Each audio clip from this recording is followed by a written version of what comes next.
गाड़ी ड्राइवरों ने जो कानून आया है उसके खिलाफ चक्का जाम किया है। इसी चक्का जाम पे हमारे साथ बात करने के लिए हिंदताव जी नमस्कार। नमस्कार, और आपके दर्शकों को ताऊ का राम राम।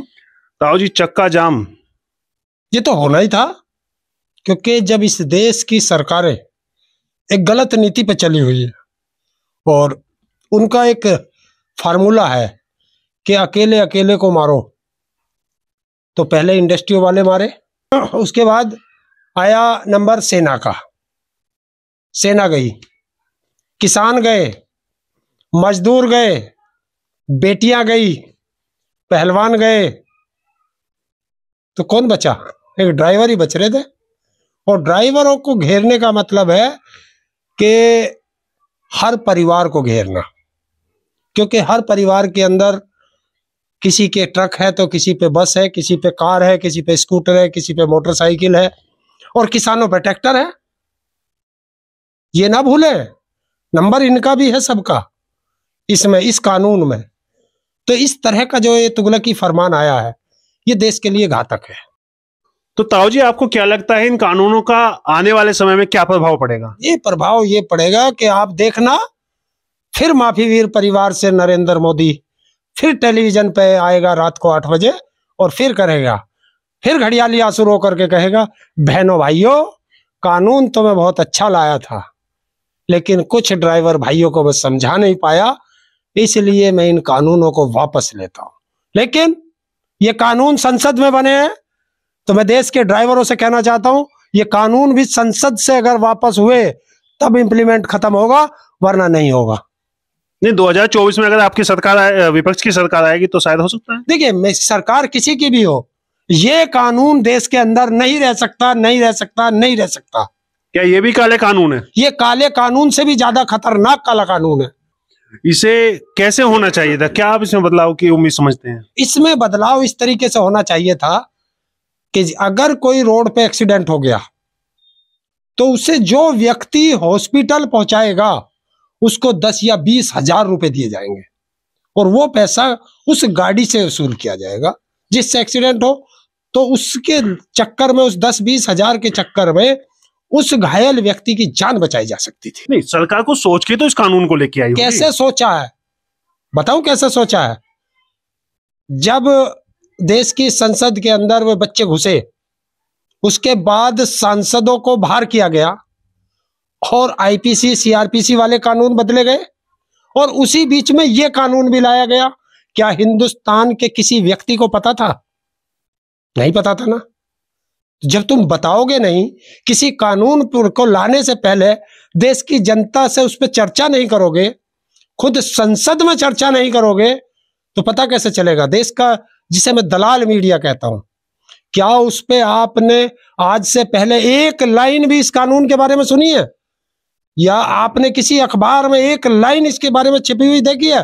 तो जनता को तो पता ही नहीं था, और जनता को आज भी बेवकूफ बनाया जा रहा है। ट्रक ड्राइवर, ये कानून ट्रक ड्राइवरों के लिए नहीं है, हर उस व्यक्ति के लिए जिसके पास लाइसेंस है, जिस गाड़ी के पीछे आरटीओ का नंबर पड़ जाएगा, ये हर उस गाड़ी के लिए ये कानून है। तो क्या इस आंदोलन को आप किस तरीके से देखते हैं? किस तरीके से ये आगे बढ़ता हुआ नजर आ रहा है? देखिए, आंदोलन तो, अगर आंदोलन ये चला रहे हैं, अच्छी बात है, करना चाहिए। हमने पहले कहा था, इस देश को आंदोलन से ही बचाया जा सकता है, बिना आंदोलन के देश नहीं बचेगा।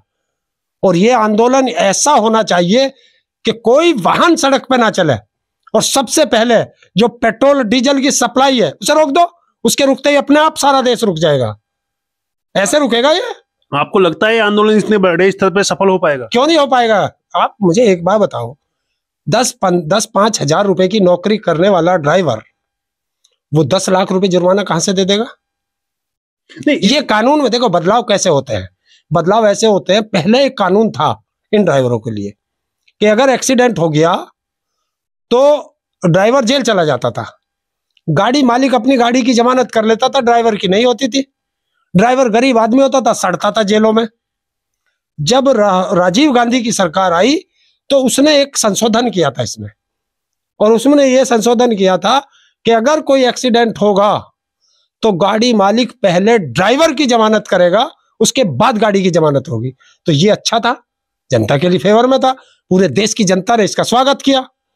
तो जो अच्छा कानून आता है उसका देश स्वागत करता है, और जो गलत कानून आता है देश उसका विरोध करता है। अब इस कानून में क्या हो गया ऐसा? इस कानून में यह हो गया कि देखिए, अगर वो कोई भी ड्राइवर गाड़ी लेके जा रहा है और इत्तेफाक से कोई एक्सीडेंट हो गया और ड्राइवर वहां से भाग गया, अगर ड्राइवर भागा तो कोई लिख रहा है 7 साल सजा, कोई बता रहा है 10 साल सजा, तो 7 या 10 साल की सजा और 10 लाख रुपए जुर्माना देगा। नहीं, अगर नहीं भागा तो नहीं भागा तो जनता उसे यमराज के दर्शन कराई देती है।